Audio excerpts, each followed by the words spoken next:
So I think that's been one of your struggles as well with English. English. We've all done, haven't we? I mean, people from my generation, if they went to their English classes, I mean, nobody ever taught you any phonetics. Nobody ever corrected me. Exactly. Ever. So in that hotel, I was telling people, I'll get someone to send an iron to your room.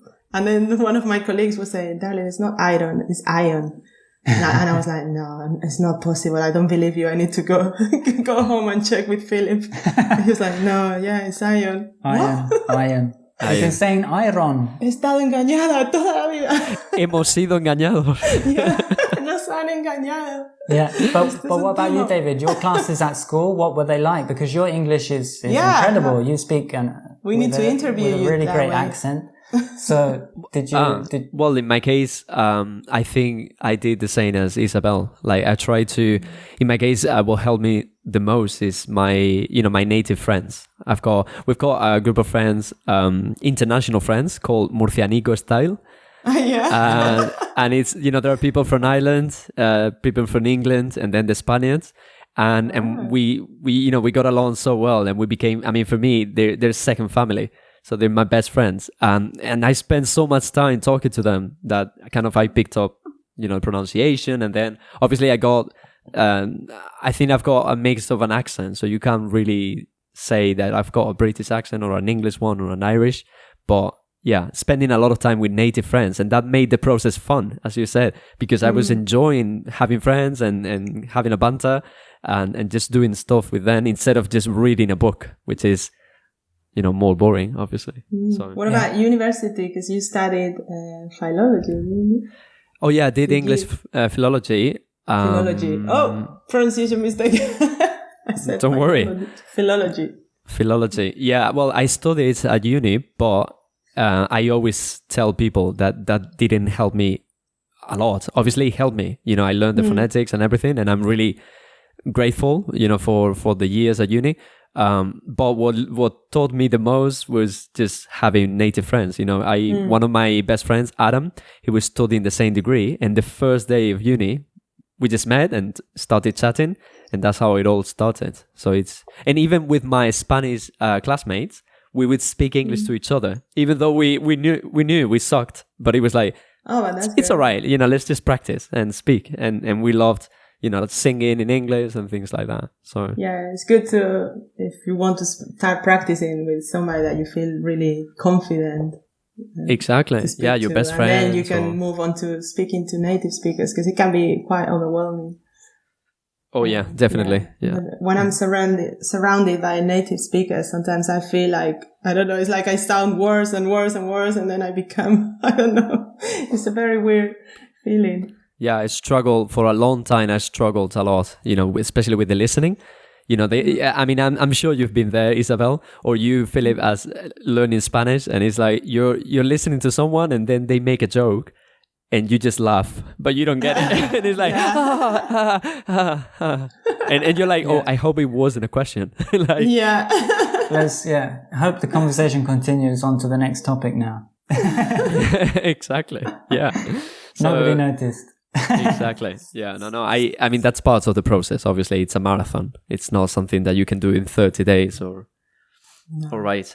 Okay. Now I wanted to ask you. Well, you both answered a little bit. We mixed kind of the question about your learning experience. But Philip, in your case, I think this is really interesting for people listening, because a lot of Spanish students, as you said, they have a love-hate relationship, and they kind of fear speaking English, and like native speakers, they speak too fast and it's so hard. But sometimes they forget that you guys, as language learners yourselves, you face the same problems, and learning Spanish is actually quite hard. So can you tell us about your experience learning Spanish? Was it as hard as it is for your students to learn English, or did you follow any learning routine, or what helped you the most, or what kind of struggles, or I don't know? Well, I don't know what it was that got me interested in learning Spanish in the first place, because we were never taught Spanish at school. It was always French.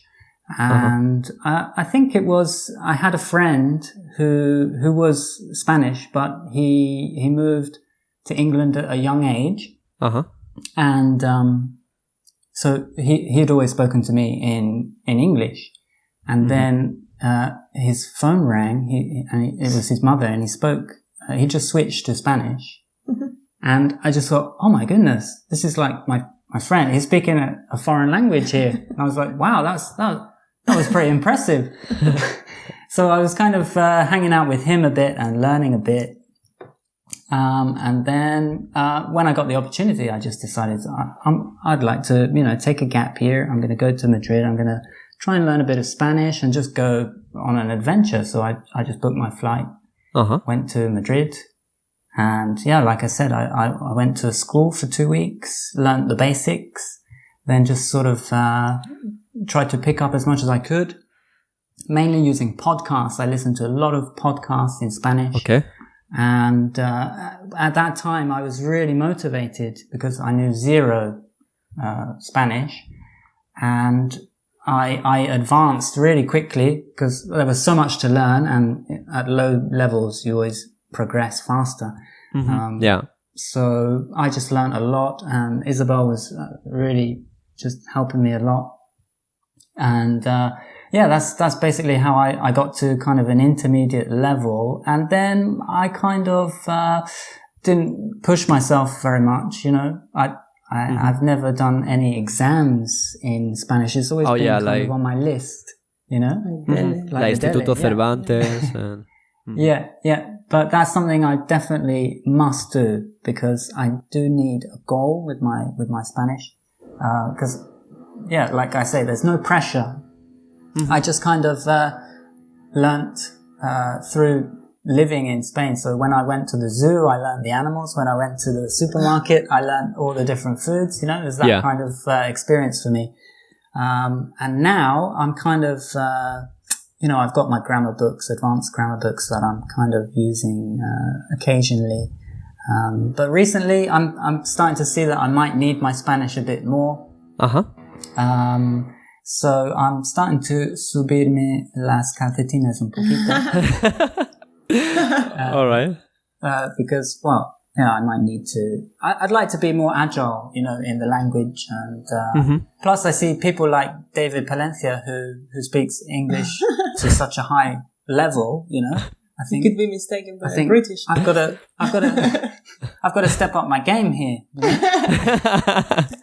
So, but yeah, now I'm starting to really get back into it again. There was a long period where I wasn't really actively learning Spanish. Yeah, I always say my rule is always I speak in English all day and Philip speaks to me in Spanish and we correct each other. Yeah. But he was do you do speaking that? to me in English all day. Okay. Yeah, well, I do. I've been keeping it up.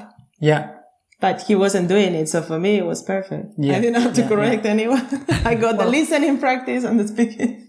Because we met, when we met, we were speaking mainly kind of English and Spanish, but, we were mixing and we still mix a lot. We mix. Oh, so you, on a daily basis, you might just speak Spanish and then suddenly. Yes, for quite a few years. The same sentence. 3 words in English, 2 in Spanish. She'd ask me, what's the time? I'd say it's 8:30. What's the hora? Okay. 8:08. Yeah.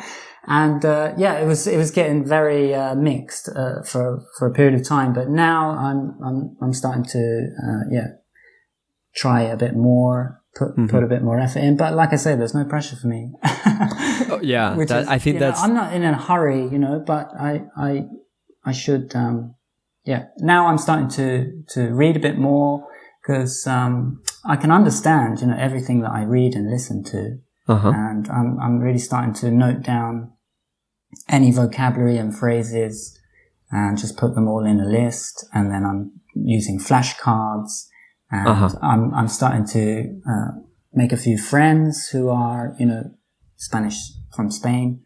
So I'm going out with them and, now I'm making more progress again. But I think it happens with lots of students. You make a lot of progress at the beginning and then you reach this kind of intermediate plateau, and it takes a bit of an extra effort to make progress there. Yeah, I think that's interesting because you get to a point where you're kind of autonomous in that sense, like, oh, I can speak and I can understand. Why should I put